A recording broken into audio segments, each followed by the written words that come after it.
Bagaimanakah status teori sastra dalam mengkaji sastra maupun mengkritik sastra?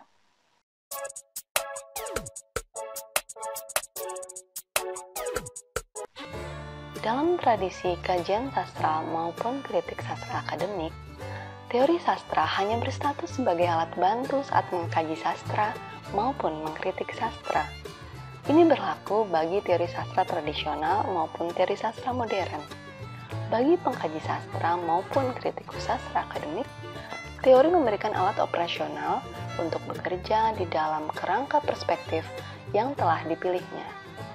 Teori yang sama dapat pula digunakan dalam kerangka perspektif lain, lalu akan menghasilkan temuan akhir yang berbeda pula. Pengkaji maupun kritikuslah yang menentukan bagaimana teori sebagai alat bantu hendak digunakan, sejalan dengan sudut pandang dan prosedur kerja yang telah ditetapkan sebelumnya.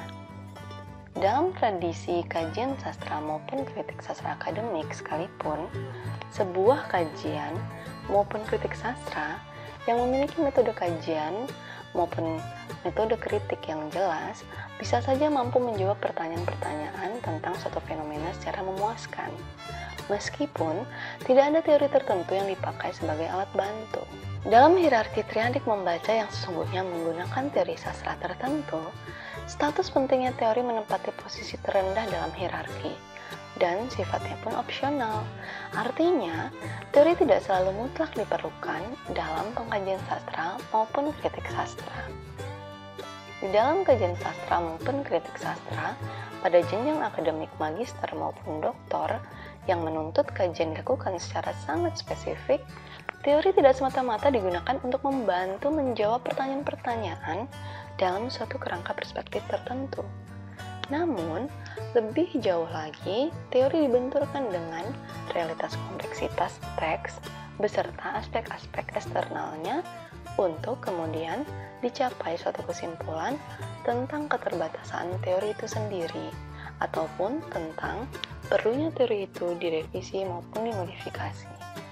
Jadi, ada keperluan yang lebih daripada sekedar mencari alat bantu.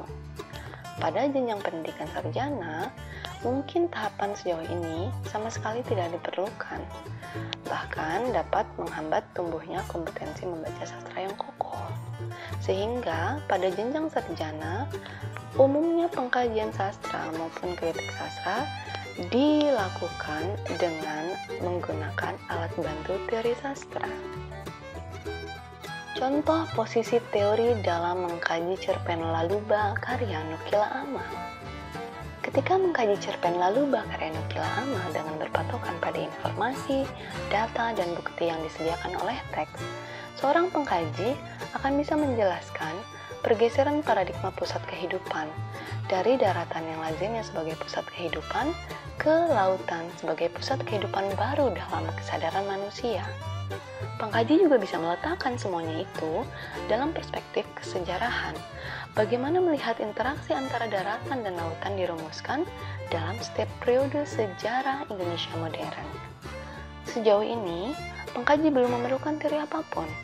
Jika kemudian pengkaji memutuskan untuk mempersempit cakupan kajian dengan menitik beratkan dimensi kolonial atau pasca kolonial dalam kajiannya, maka pengkaji akan perlu alat bantu perangkat teori kolonial atau pasca kolonial.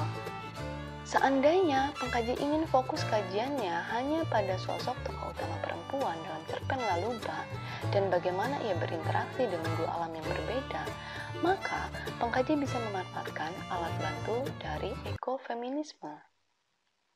Sekian, terima kasih.